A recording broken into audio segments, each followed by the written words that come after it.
discuss everything from ancient civilizations to modern day social issues and everything in between. I'm Les. And I'm Stevie J, and today we're going to take a deep dive into political correctness and cancel culture. So grab your coffee, turn on the cruise control, and let's get into it.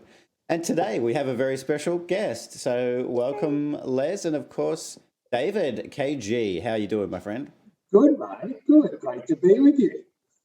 Well, it's I'm good so to have excited you. for this. It's good to have you. Thanks.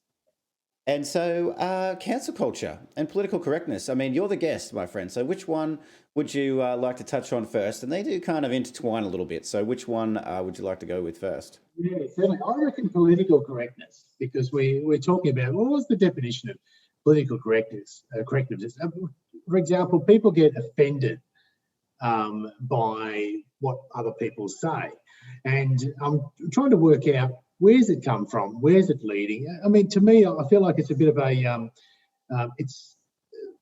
it prevents our freedom of speech. We need to be able to say what we want and let society to say whether it's good or bad. I don't know, I just honestly think that we should be allowed to say whatever we want. That's called freedom of speech, and it's a certain marshalling point in recruitment to a tool in cultural wars. It's embraced our country over the last 20 years. I mean, I look back at the late 80s, 90s. Australia, for instance, used to be fun. The larrikinism of Aussies. We used to make fun of each other and we'd have a giggle. But now it seems like we've all gone and become offended by just the littlest of things, to the point where little bits, we gave them a little bit. Okay, we won't say that. We won't say this. We won't say that. Now we look back from 2021 back in the last 30 years and gone, look how far we've come. Freedom of speech. Wow. I feel like you could go both ways with that. Like, look how far we've come, or look how far we've gone. Yeah. Well, how about I give I've got the definition here of what it says for political correctness in the dictionary, and then we can see what someone on the other side of the world thinks about political correctness, because it's worldwide. I feel it's worldwide. You know, it's gone everywhere. So it says it's a noun, political correctness. The avoidance of forms of expression or action that are perceived to exclude, marginalize, or insult groups of people who are socially disadvantaged or discriminated against. Now, I think there's a key word in there for me, but I'll go over to what do you think?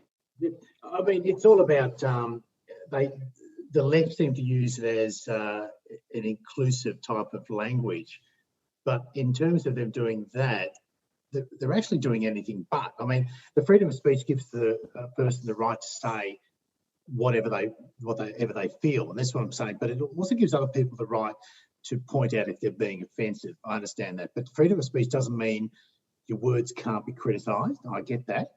Mm-hmm. You can. It just means that you can't be silenced. So right.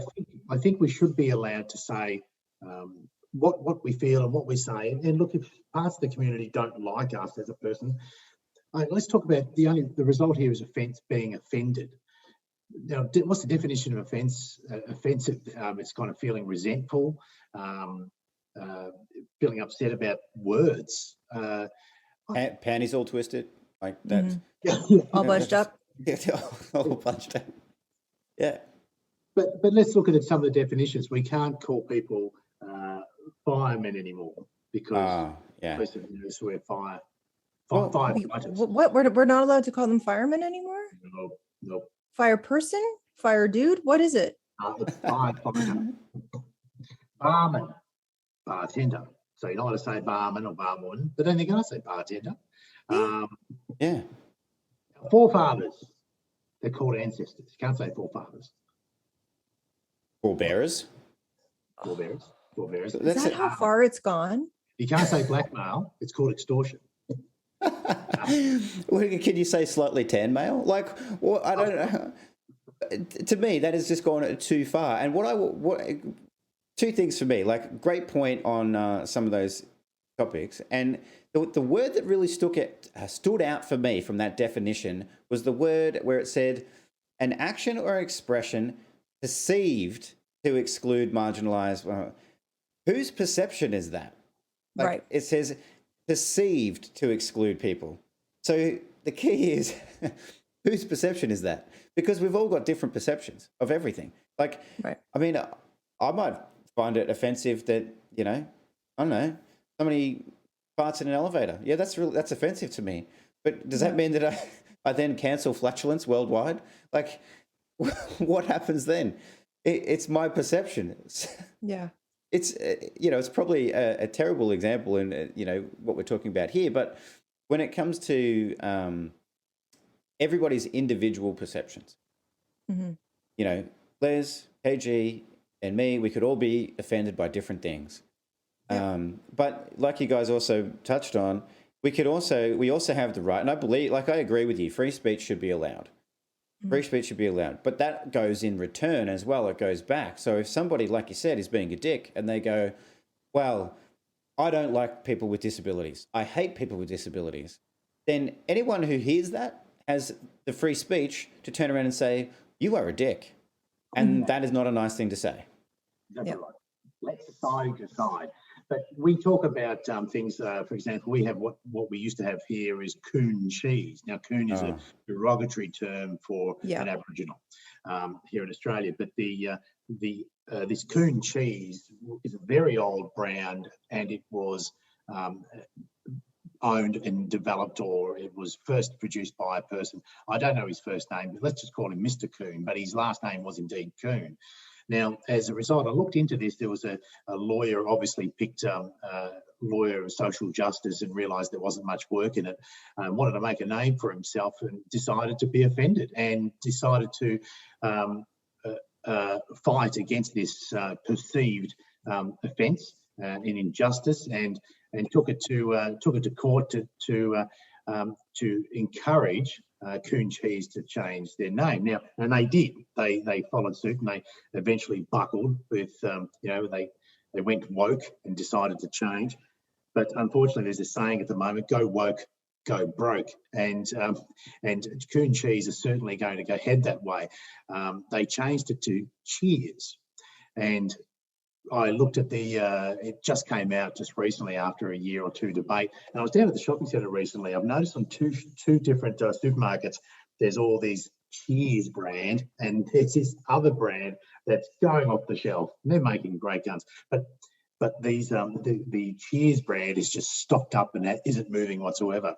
There was a survey recently that 60% of people in Australia, which is the exhausted majority, they are so annoyed with political correctness, and they know that bit by bit gets changed, and before you know it, our whole society has changed. They want to get rid of things, and I mean, I'm just this case in point. There are hundreds, if not thousands, of little things, and things that offend people, the things that they get upset. And we talk about cancel culture. Just something that I read today. They want to get rid of the New Year's Eve fireworks because it makes the all the puppy dogs go a bit funny, and they try to escape and they get upset. And I get that upset. I get it. Yeah, but it's something that happens just once a year. Make some arrangements for puppy dog, and make sure they're secured in the backyard so they don't run out. I get that, but do we all have to change because you own a dog? If you've got 10 of you wanting to go to a restaurant, and one of you says, and they all want to go to this super duper new restaurant that opens up, but one person says, I don't particularly want to go to that restaurant because it serves meat. Do we all have to change and go to a vegetarian restaurant? No, what I'm saying is we just seem to buckle for the left. We seem to, and their tool of trade is being offended. And the right, however, from this is all just simply coming from my head. It's something the right, the exhausted majority, which is the silent majority here in Australia, are just simply annoyed and sick of bringing it up, because they feel that anything they say to counteract any of the left would be considered offensive, and they get attacked through social media. even coming on this today, things that I say, I'm sure I'm going to get directed some offence at. And you know what? I don't really care. I don't really care. But people are scared. But one thing they do have here in Australia, all over the world, is this undeniable right to vote. And it was shown here in Australia in the last federal election that they thought the left were going to win by a landslide. With all the surveys and all the inquiries, they exit polls, they realised they thought the left were going to win. But we all, the silent right, we kept quiet and we just voted. We realised, and we actually won. We won the election, and in Australia they call it Liberal. I know it's different in the States. In fact, they call the Liberals the left. But no, the Conservatives got power and won the election. So there is a mighty power of the silent majority who are just absolutely sick to death of these particular changes. Call it conservatism, and we just say that we're just annoyed of the change. I think Kerry Packer, one of the richest Australians who's now passed away, but he leaves a big legacy, he did make a statement about, I think it was about 20 years ago, in front of a Senate hearing committee, and he says, every law that you pass here in the government, one law here, another law there, another law here, in 20 years' time, there are so many thousands of laws that bit by bit have taken away freedoms from us. Mm-hmm. And we look back and realise that we are now living under all these bloody rules. Yeah. When I go on holidays, I go to Thailand or Vietnam. You say whatever you want, do whatever you want. I can walk down the street with a beer in my hand and nobody's going to find me.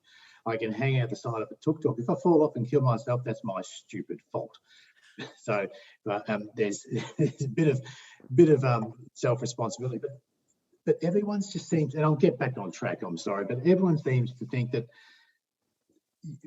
we need to be guided or need to be forced in a particular pigeonhole, the way to act. But that's not what we fought for. That's not what our society was all about. It's about freedom of speech. We're allowed to say whatever we want, and I just want to be able to relax. The most wonderful things I enjoy is be able to sit down with mates who I know are not going to get offended with anything I say, and this is how I feel. That I know at work, if I say anything, and that's just it. Yeah, if at work, if I say anything like that, I probably get sacked. So, yeah. Anyway, your thoughts? Well, I think you nailed something with the personal responsibility. If you kill yourself in Thailand, they're taking away our sense of personal responsibility, and we're making other people responsible for our own feelings. No one is responsible for my feelings and how I feel. You can say whatever you want. And if I decide to get upset about that, well, that's on me because I decided to. That was on me. I can say, well, that's just his opinion and I can just move on. Like it doesn't, like your opinion doesn't change anything in my life.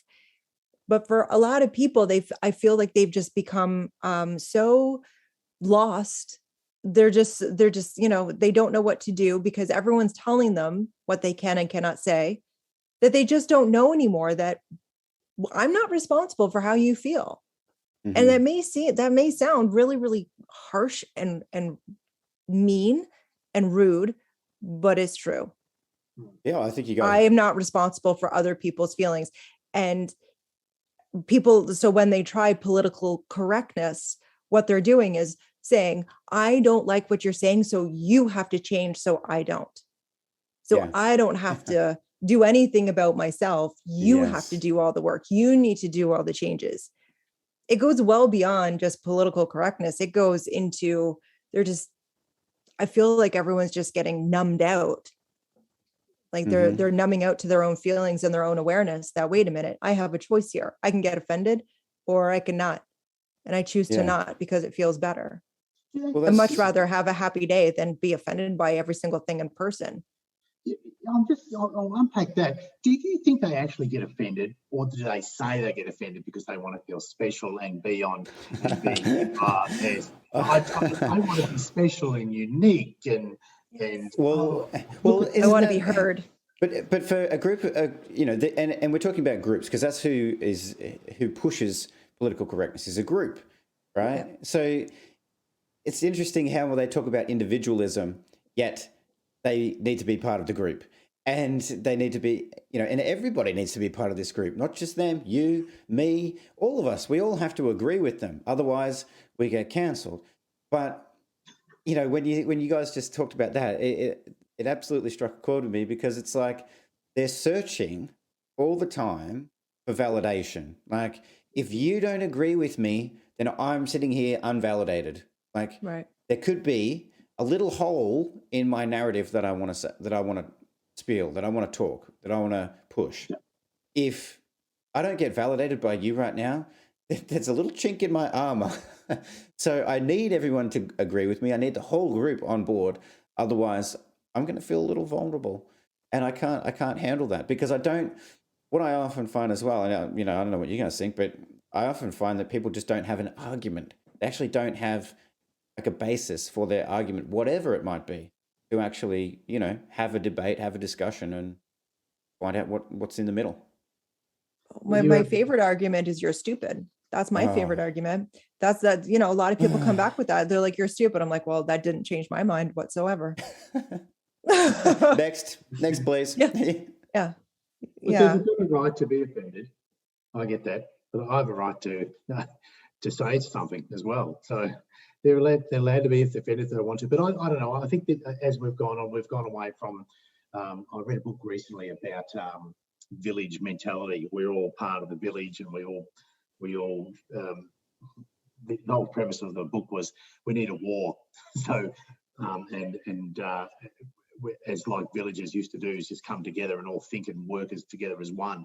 But I think especially in the Western world, we're all doing individual, unique things. We go and do our own, and we all want to feel and be unique and feel special and in this world. And I think, I honestly think it's all about I'm being offended, and just the fact that someone's done something bad by me makes me feel special, and so I can post something about social injustice, so I feel more intelligent. Does that ring true, or what do you think? I think it does, and I also think, because as you were saying that, I'm like, wow, it had but the thing is, what a lot of people don't realize is the things we get offended about and the things we get mad about, we're never mad or offended about that thing. There's always an underlying reason that could come from childhood, from whatever. It's not actually the thing we're mad at. Because if someone's mad at me for stating a comment, like, aggressively angry, and it's an aggressive and almost unnatural response that one would think, it's not an unnatural response because they're reacting to something that happened earlier. Like, they're not reacting to that. They're reacting to something else that's a bigger issue at large for them. So even if I say, well, that was like an over the top reaction, I got to remember it's not about that. It's about something else. They're just making the connection. Their brain somehow is making the connection. And unfortunately, we don't learn this. We don't learn any of this. We're just taught that other people are the problem and we're fine. Mm-hmm. Especially these days. Like, especially, schools and everything like that. Everything is somebody else's problem, somebody else's fault. It's like, it's everywhere you look in these kind of, cancel culture, political correctness groups and everything like that. Because I feel like, our society is built on common agreements. Like, our laws are nothing but common agreements because really it's just paper. So it's nothing. Like, the laws are actually nothing except a common agreement between a massive group of people. So it's the same thing that happens, though, culturally. Yes, your hand up, please. Okay. Thanks, Teach. So when you said that, and, referring back to the book Sapiens, I did have a thought when I was reading that, because I thought, well, it's not necessarily a collective agreement. It was a collective agreement from the top, and they said, you guys have to. Like, yes. Like, whoever was at the top said, we don't like this behavior. Let's change it. I'm offended. The guys at the top got offended by the behavior for some reason and said, let's cut this out. They're not allowed to do that anymore. And we're just like, oh, all right. Such a good call. Like we don't have a choice. Such we don't have a choice in the matter. And I know what they were offended about too. They were offended because the people lower down didn't want to give over their money.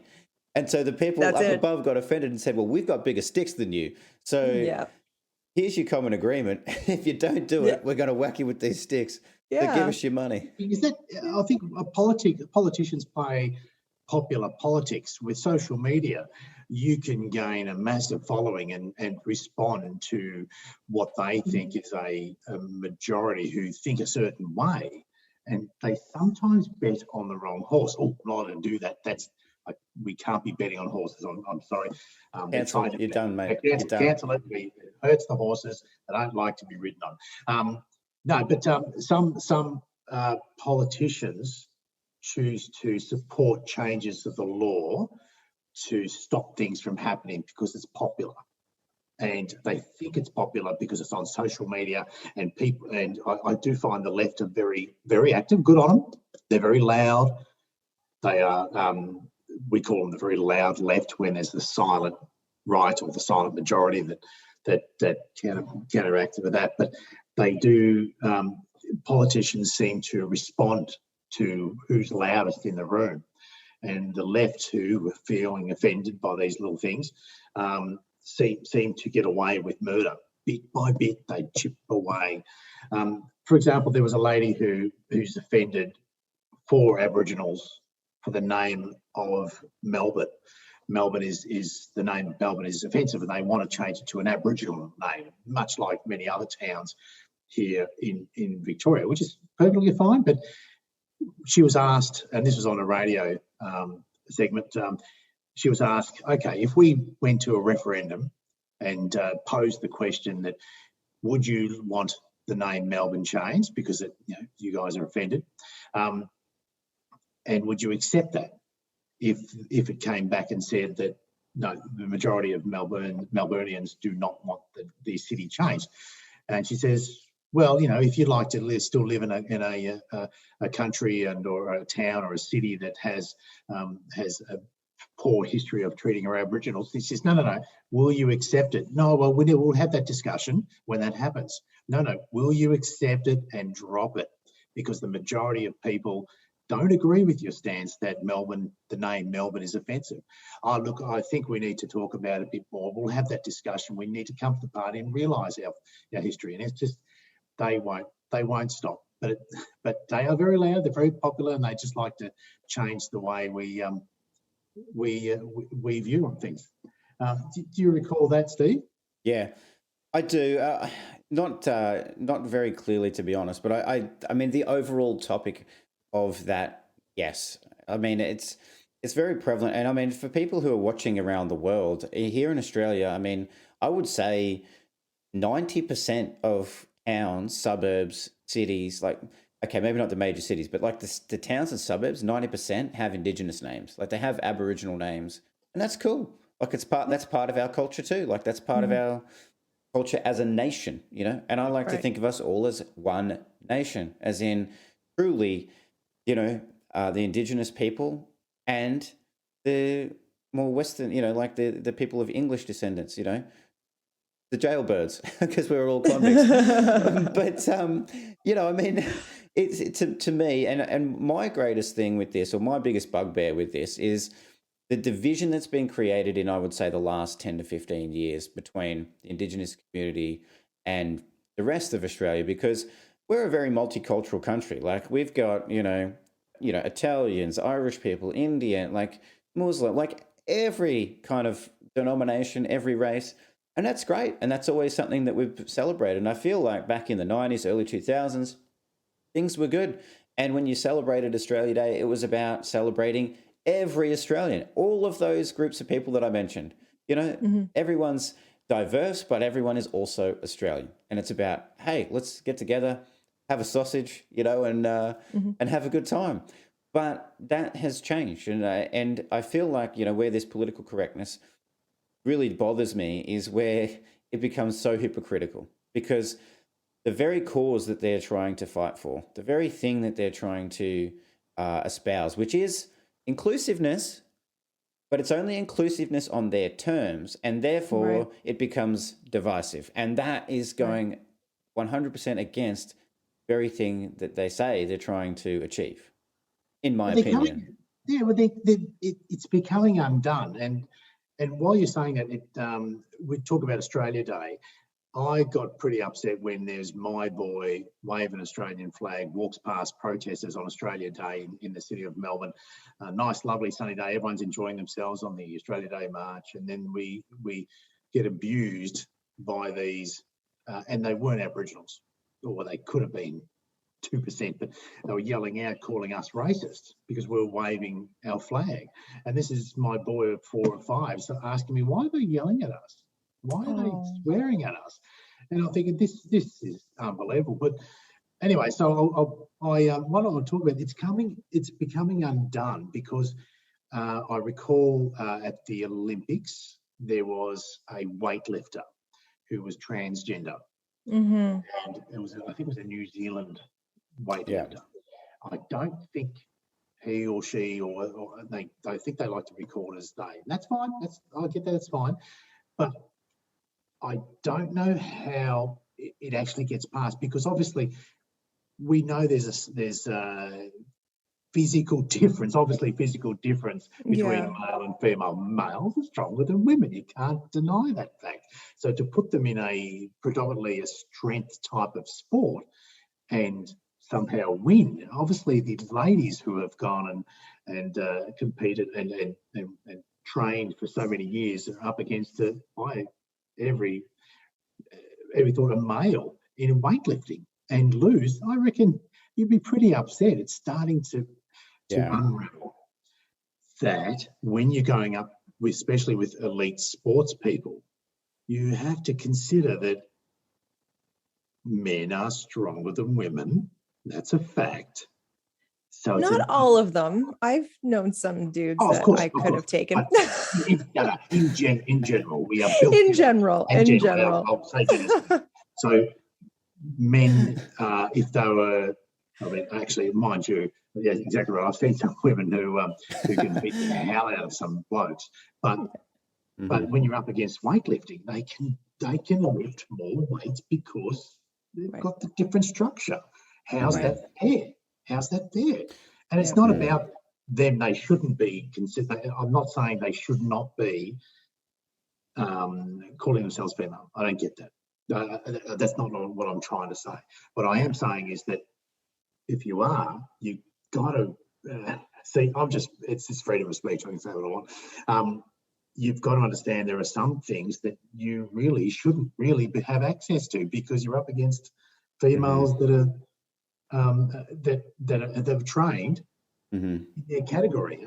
Well, just to take that to another, like take it away from the sports for a second, because I agree in essence that everyone should be able to express themselves freely and be whoever they want. Like if somebody says, I want to be an alien today, they should be able to do that. Like, and if somebody grows up feeling like, you know, they've got all of the male characteristics or female characteristics, but they actually feel internally more like the other gender.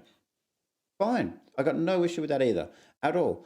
But I think what part of what you're getting at there is like for the other 99% of women who in that weightlifting example trained their entire lives to compete against other women who were born women as well and are all on that same not level playing field because, you know, everybody's different, but essentially on average, that level playing field. But there's another example that I want to use, which is the prison example. Now, there's been recently reports of women in female prisons becoming pregnant, unfortunately. Now, they've got female prison guards. So that's not the prison guards. Obviously, the prisoners are female. But they had some men who identified as women actually imprisoned in female prisons. And then all of a sudden, female prisoners started turning up pregnant. Because unfortunately, and very sadly, through either sexual assault or consensual sex even. But Mhm.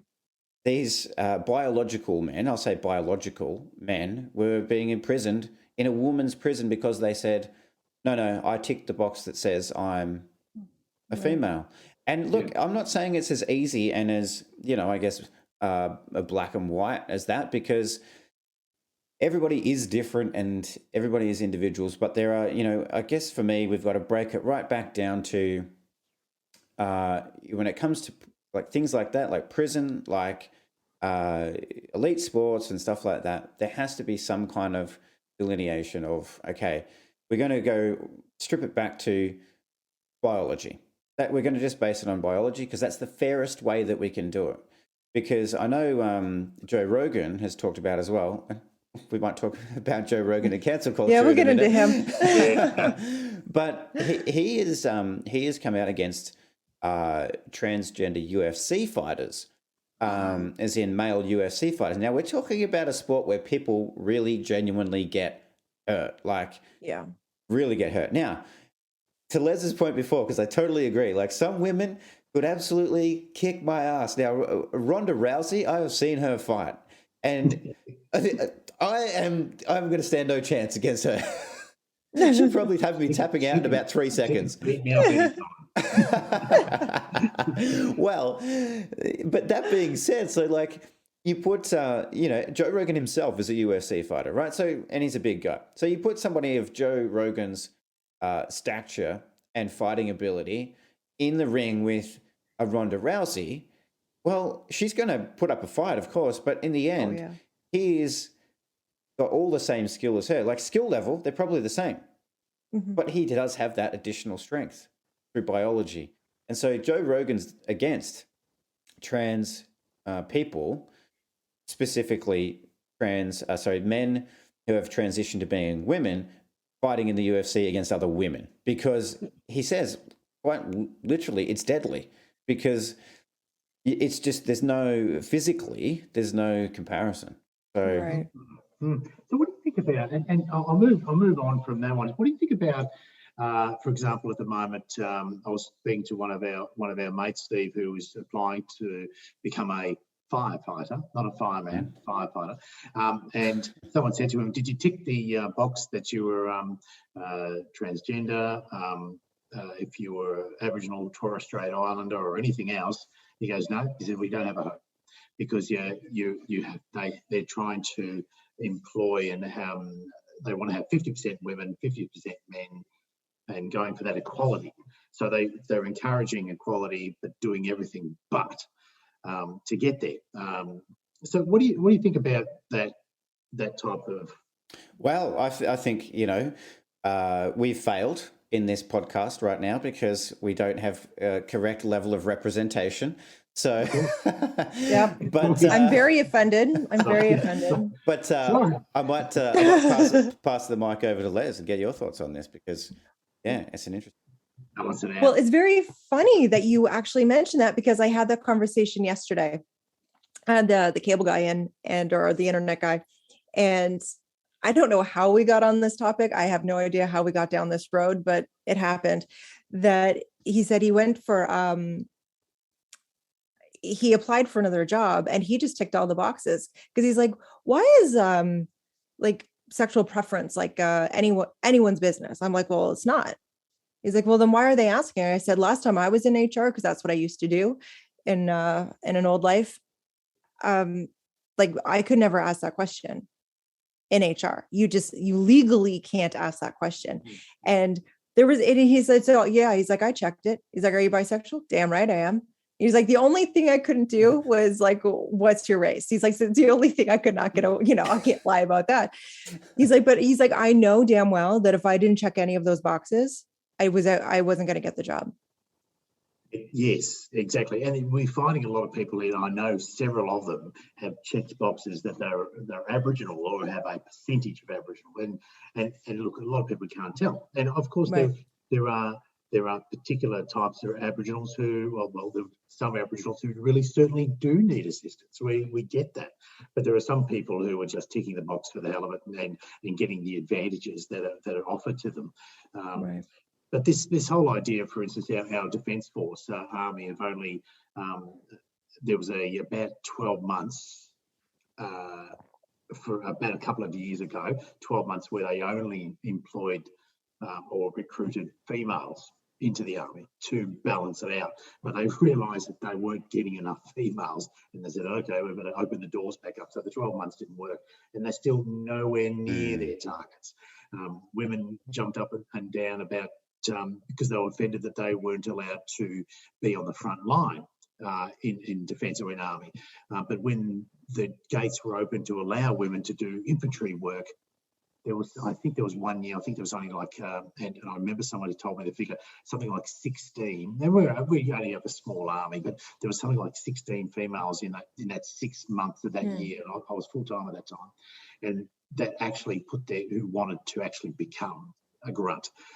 So I know it's great to break these glass ceilings, but just for the sake of breaking glass ceilings. Well, this is where it becomes hypocritical, because the motivation is to get more women, in that example, into the army. Like, we need more women. We need more women. But who is saying that?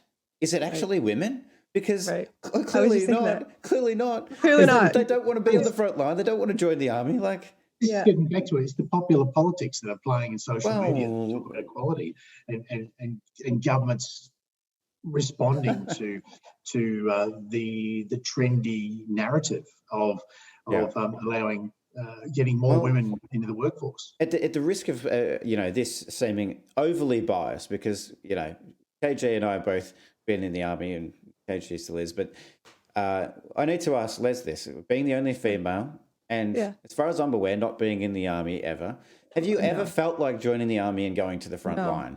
No, because I would have done it if I wanted to. Cool. If someone else, if other women want to do it, that's fantastic. And if they weren't allowed in, I would sign a petition, say, hey, they want in. Yes. But I don't know. It almost seems like they're like, we need to fix this. Like, we screwed up. We need to fix this. The women aren't saying anything. They're like, we're good. We're completely good. They're like, but no, we need more. We need more. And then they're like, but we're good. I get that. If they want to go on the front line in infantry units, they're allowed to. But don't restrict the males from applying, right? Because they want to fix the gap. It's just the fact that women don't want to be on the front line anyway. On that side, exactly. So, Who brought that up? But when you were saying that, Stevie, I was just thinking about how it's legal for women to go topless in Canada. It's legal. And KJ's moving. He's moving. Yeah. And this came into effect like 20 years ago. I could be wrong. So please don't, get mad at me if I'm wrong. But it was this big brouhaha that they said, men can take their shirts off in the summer. We want to too. Like, we're hot too. Fair enough. So they screamed, they fought, they clawed their way, and it happened. And guess what happened? 2 gals sunbathed with no tops on that day, and no one ever did it again. It happens. No one does it. No one does it. Why? Why did we spend so much time, energy, and effort to make this thing happen if no one's like, I'm not taking advantage of it, that's for sure. But the people who were screaming and yelling, go ahead. Like, now's your time, and you didn't. It's like, well, you just did you just want to be on the bandwagon? I don't understand. Well, and this gets back to what we were saying. Is it because they want to feel unique and special and change the world, as they were told that they were going to do in primary school? You're going to change the world when you're older, and they realise that they've chosen their social justice degree, and realise they're now unemployed and now blaming the world because they chose that. So, so I want to be special. Well, what better to do than get the girls out in public? Like, that's going to change the world. Yeah. Yeah, it's going to change something, but it's not going to change the world. Well, it's going to change a couple of dudes' worlds, probably, that are walking by. Yeah. But I just want to. I think we'll probably, we'll probably finish up in the next 10 minutes or so, I reckon. But if you guys are happy, but I think the cancel culture side of it, and Joe Rogan. Now, this is an interesting and topical one, and there's another one I want to try and squeeze into, which is Larry Elder in California. But Joe Rogan got COVID the other day. He got COVID-19, and he didn't take anything else except for a few drugs that he'd researched and recommended. One of them being a horse worming drug. Now he took that. Now it's a drug that can be used for horse worming, but it's not only used for horse worming. But now what he did was, the reason he got cancelled was because he went out onto his very big social media platforms and everything, and he said, I got COVID. I had like one rough day and I'm fine. I'm working out. I'm good. I feel good. And he mentioned the horseworming drug that he took, and he got cancelled because he wasn't saying the popular narrative, which is that COVID's deadly and that he was really sick and that it was a huge problem and that he needed the government's intervention to get over COVID. So it's just so ridiculous. Oh, yes. You're not towing the company line. You're showing, but also he takes very good care of himself. So that just shows whatever he comes, like whether it be cold, flu, whatever, it will, the chances of it hitting him hard are actually pretty low because he is so healthy. He treats his body like a temple, as we all should. We don't. I'm talking about myself, but he does. So the fact that he feels fantastic is fantastic. I don't know why people aren't happy. They're like, hey, that's great. I'm so glad you're feeling. They're mad because he's not sick. And what kind of a world do we live in where you're mad at somebody for not being sick just because it doesn't toe the company line and push the vaccine line and push the whole COVID narrative? Yeah. And there's a couple more stages with this. So the mainstream media came out and said, the horseworming drug, like Joe Rogan takes horseworming drug. Don't buy into his propaganda, basically. Like, don't buy into what he's selling. And they only mentioned the word horseworming drug. So they try and put into everybody's heads, oh, well, I'm not a horse. So why would I take that? Why would I take that? I don't have the long face. Why would I take that? but what they're just trying to do psychologically is make people think, well, that's crazy that Joe Rogan did that. Like, that is crazy. And how dare he be healthy? And so now this was backed up on Twitter, right? Twitter mob went after Joe Rogan, of course they did. All of this. How dare he be well? How dare he be healthy? How dare he naturally get over COVID? And to me, it's like, we should be celebrating this. Like you said, Liz, we should be celebrating this. Wow, that's exciting. There's a way to get over COVID without the government's intervention. And there's a way to stay healthier too. Like, he's proving that we don't have to walk around sick. We don't have to walk around in fear, because if we do happen to catch something, or if the test just happens to become positive for whatever reason, it's not going to be the end of us. Right. We just keep going and move forward. I, for one, am happy that Joe is feeling fantastic. Me too. Do you think this is simply just clickbait, that the media have jumped on, the social media, and everyone's jumped on board, and we're talking about it now, and people will probably be listening for us talking about it? Do you think it's just simply just clickbait? It's not about the message, it's just how many people can click on their stories. Well, it's a good point, because they do play both sides in the media, but if you think about the overall narrative from start to finish, we're not at the finish just yet, but nearly there. The whole narrative has been that COVID is horribly deadly, and anyone, if you're walking down the street, it'll jump up off the footpath and it'll kill you. Like, if it jumps up off the street. But not if you're eating. But not if you're eating. If you're sitting down at a restaurant, you're fine. Or if you're a politician, you're fine. Like, you're automatically immune. So, or if your quarterly sales for Big Pharma are up by $400 billion for the year, then you're all good. There's no problem. Are we good?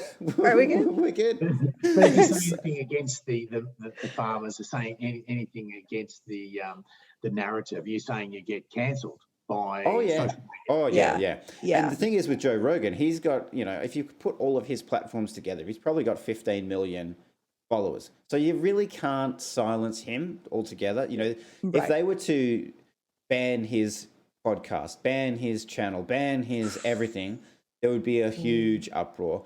Plus, all of those platforms make a shitload of money of advertising off Joe Rogan. So they will not cancel him. So he can say what he wants to say without being cancelled. But they don't like it. So they come at it from the other way of saying, oh, I can't believe Joe Rogan did this. Tall poppy syndrome. Yeah. I mean, but I look at that right across the world, this is happening. And whatever your feelings, look at Trump, for instance. They stormed the Capitol. They didn't burn it down. Okay, they roughed it up a little. I get that. And they were saying it's the saddest day in American history. Yet when they go and burn down streets of supermarkets and shopping centres of hard-earned people's businesses, there was images from Hollywood stars twittering about pictures of the images of burning down buildings and saying, "This is beautiful." And I've gone, what? It was going against the narrative, so they shut him down. Whatever, if you agree with him or not, and it doesn't matter. But it was going against what they perceive the narrative is against. I mean, the entire social media was all against Trump. Well, it's a pick and choose type thing. And look, you know, Donald Trump, he's a dick. He's a dick of a bloke. Like, I'm just going to say that he is a dick of a bloke. Now, that doesn't, but that doesn't mean that he was always wrong just because he's a dick of a bloke. Now, he wasn't always right either. But I want to, because you brought up politics, I find that interesting. And yes, I know what you're talking about. And I think it may have been, again, my geography, but Baltimore-ish. But there was mass riots, and the African American community in that area was rioting and looting and destroying property of other African Americans. So it was a revolt against, you know, the white supremacist Donald Trump, but they were actually damaging their own communities, stores, houses, shops, property, because there was so many people, shop owners and business owners, who were coming out and saying, please, everyone just stop this. You're ruining, like, my livelihood is ruined now. Like, you've just ruined my life. And it does nothing to Donald Trump. It does nothing to, you know, the people in power. And, you know, it's just, it's so frustrating. And just, should he have been cancelled though? Should he have been, should all the Twitter, should have been? Well, I want to ask you guys this, like both of you, I want to ask you this. Okay. Now, I saw on if anybody hasn't checked out JP Sears, go check him out, because it's his gold, absolute gold on YouTube. But he brought up a fantastic point that the Taliban are free to use Twitter. They have got an account. They're fine to use Twitter for promoting everything that they do, which includes the killing and torture of many, many Western people from the West, including their own people, of course, too. But Donald Trump, he's banned. He's got a lifetime ban from Twitter because he said things that people didn't like. Well, and it doesn't matter. Yeah. Wait a second. The Taliban has a Twitter account. You know, okay. You know what? Trump, he should be allowed to come back on. But also, there's a certain lawyer that we know was completely banned from Twitter as well. Yes. All because the loudest voice won. Yep. And because Elon Musk and Jack Dorsey are buddy. That's it. There's the name. Muskie boy. Yep. And so the Taliban, I'm just trying to still let this sink in for myself. The Taliban. Yeah, I'm not getting it. have a blue check mark, verified Twitter account, yet Donald Trump can't have one. Adam Waldman, who's Johnny Depp's lawyer, can't have one because they were saying unpopular opinions. Yeah. And I could just imagine Taliban going, hashtag sorry, not sorry.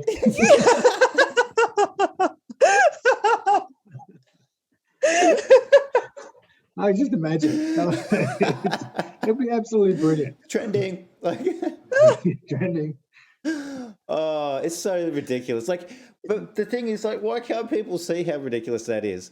That the Taliban have a verified Twitter account, and they can have one at all. A group that is known to torture, kill, maim, like do all of these horrible, horrible things.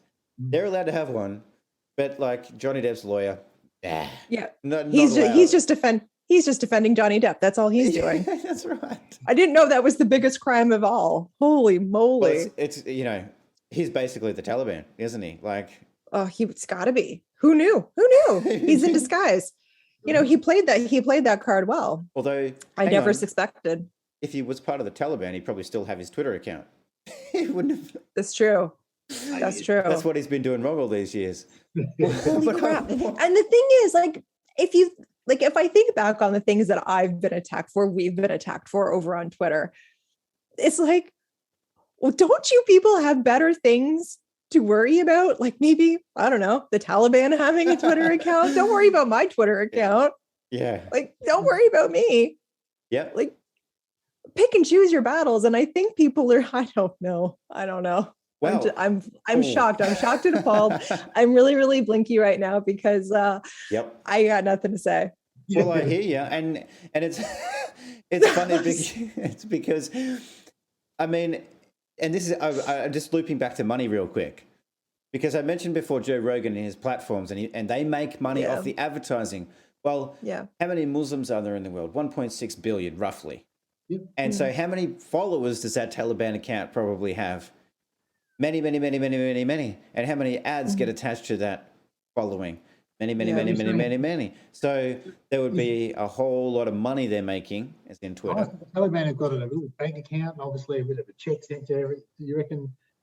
Oh, it's quite possible. Yeah, they be drawing an income on that. Well, Have to pay the taxes. all of these people in power, I feel, care about is money and power. That's the only two things. So it doesn't matter if you're talking about Bill Gates, Elon Musk, Jack Dorsey, like all of these people. I'm not saying they don't have a side interest in, like, Jeff Bezos putting his giant dick spaceship in the sky.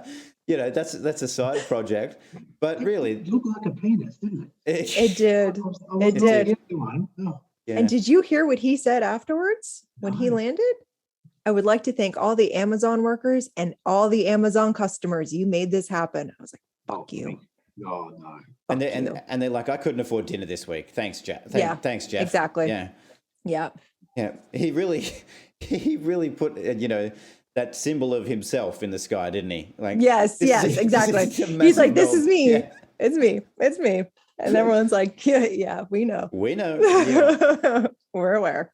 Well, there's so much ridiculousness, but I wanted to bring up just one last one, and it's in a political sense. Now, I don't know if you guys know Larry Elder.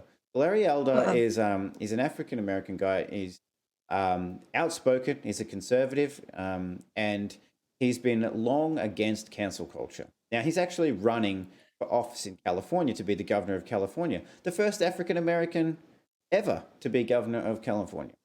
And awesome. He was doing a part of his rally and everything in California the other day, and a white female with wearing like a pink wig or something rode up on her bicycle and started throwing eggs at Larry Elder while he was walking down the street.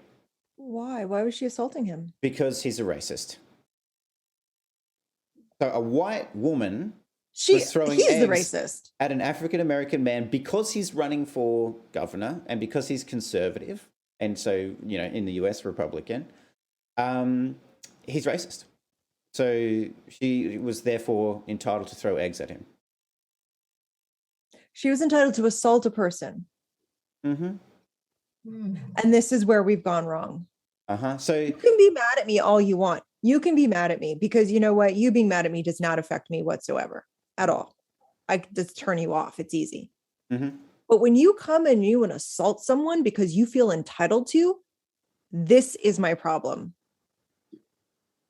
We cannot go around assaulting people just because we feel like that's the entitlement of some people has just gone through the roof, and I'm sick of it. That's actually quite true. You can be offended. And what happens to you when you're offended? You don't get hurt. You might get emotionally upset by that, but when you get physically assaulted, next level. Yeah. I agree. Yeah. And so, and we circle back to the beginning when we first mentioned hypocrisy. What could be a greater, hypocritical situation than the potential first African-American governor of California walking down the street doing his rallying and, doing his political rally and everything like that, and a white person throwing eggs at him. Well, could you imagine if it was reversed? Imagine if that was reversed, and imagine flipping that script to some time ago. Let's say it was the 50s. Let's say it was the 40s, the 30s, the 20s. When racism was actually rife. When it was really, really bad. We would look back at all those times, and we do, and we should. Look back on those times of racism and go, "That is disgusting. That's horrible behaviour." Yet, what makes it okay in this day and age to look at that same sort of behaviour or similar type of behaviour and go, "Oh, no, it's fine. Well, he's a Republican, so who cares?" So what it highlights is they don't actually care about the groups that they espouse that they do, and they're so hypocritical. They don't actually care about the cause that they say they're about. So in that instance, let's say, of course, there's a huge push for anti-racism. So there should be. But shouldn't it not matter like which political side the person is on? If you're actually about supporting that person because of their race, which is what they say, I support that person because they're black or because she's a woman or because, whatever it is, that's fine. But you can't change your mind when when that person is now having a different opinion to you. Right. Yep. Fair point. I don't know. Everyone will love you if you're toeing the company line. The second you don't toe the company line, they'll turn on you so fast. Holy moly. Mm-hmm. And it's like, well, you liked me yesterday. They're like, yeah, but that's when, you thought like I did. Yeah. Like, well, I'm still the same person, but they liked you because it validated right back to the beginning. They liked you because you validated how they think and feel. Because I'm sure, much like the majority of the human population walking around feeling unvalidated because they feel what they're thinking and feeling isn't right. We're always told that we're wrong from a very, very young age. We're always told we're wrong. Mm-hmm. So we're just wanting that validation. And as soon as that kicks in of, that person doesn't think like me, the 5-year-old in me has a panic attack and lashes out. Mm-hmm. We're all a bunch of 5-year-olds lashing out at each other. Crazy days. It is absolutely crazy. Well, I feel like it's been a really good discussion. Thanks so much, KG, for joining us. Yeah. And do you have any final thoughts or final comments before we sign off? No, I just wanted to let you know that a couple of things that I was looking up about being politically incorrect. And I have got a couple of lists here. The BBC has dropped the use of the terms before Christ. It's now Anno Domini, which is AD, and now they're calling it before Common Era and Common Era. Now the European Parliament has dropped the use of Miss and Mrs. and Madame and Mademoiselle, and I'm just going to imagine Signor and Signorita because it's deemed offensive. I think Seattle renamed its Easter eggs Spring Spheres to avoid causing offence to people who do not celebrate Easter. Now, the UK Council has banned the term brainstorming and replaced it with thought showers because we don't want to offend the people with those epileptics. And lastly, this is going to spin it off. The UK recruiter was stunned when her job advert for reliable and hard-working applicants was rejected by the job centre as it could be offensive to the unreliable and lazy people. We need to make sure. Oh, fuck me. They're my final comments. Well, thank you for the final comments there that are like the big finish, the big crescendo, because that's just insane. That's so insane. Who's getting offended over Easter eggs? Yeah. I'm sorry. I don't celebrate Easter. I am certainly not offended over Easter eggs. Well, I'm offended because you don't celebrate Easter. No. Well, Can we please call them spring spheres? I'm getting triggered here. Let's call them spring spheres. Spring fucking spheres. I've got a question. How the fuck is anyone supposed to know what that is? Like, We're going on a sphere hunt. Everyone's going on a sphere. And who legged the spheres? Okay, so now the story is incomplete. The bunny comes and he drops the eggs. He comes to all your homes and he breaks in, and he may do things we don't know, but he leaves eggs.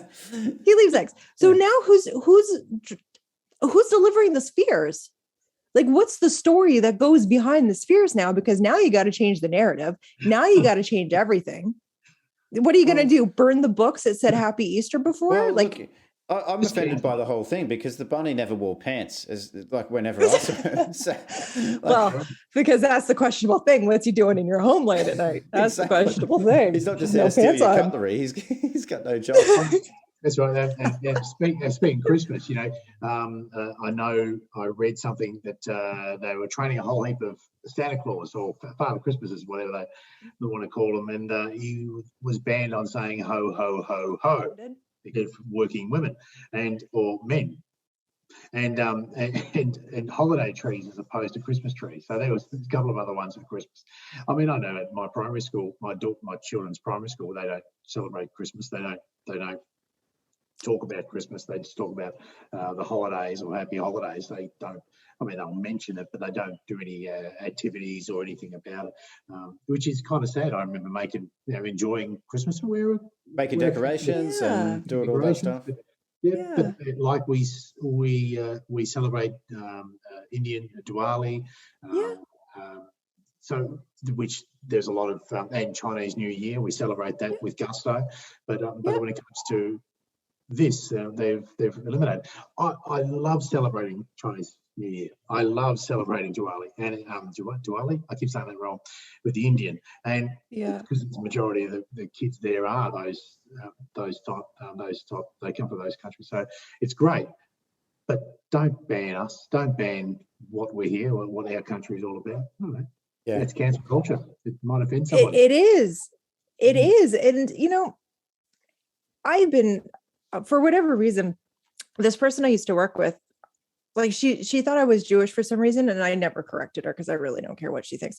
But she kept saying, whenever there was the holiday, she would ask me, A, why are you at work? And B, like she would just, wish me whatever, happy whatever, or whatever the greeting was.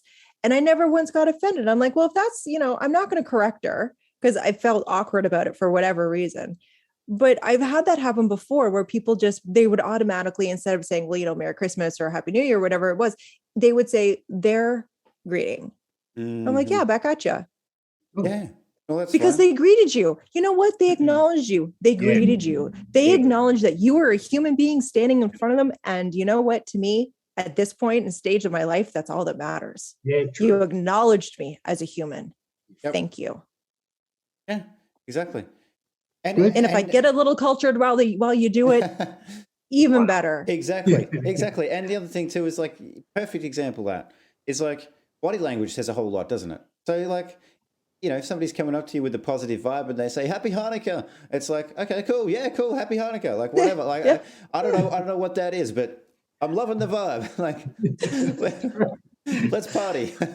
Yeah, like everyone excepted Festivus for the rest of us. Like if we can do that, we can all get along. Exactly. Such a good name for a holiday too. Oh, it's so good.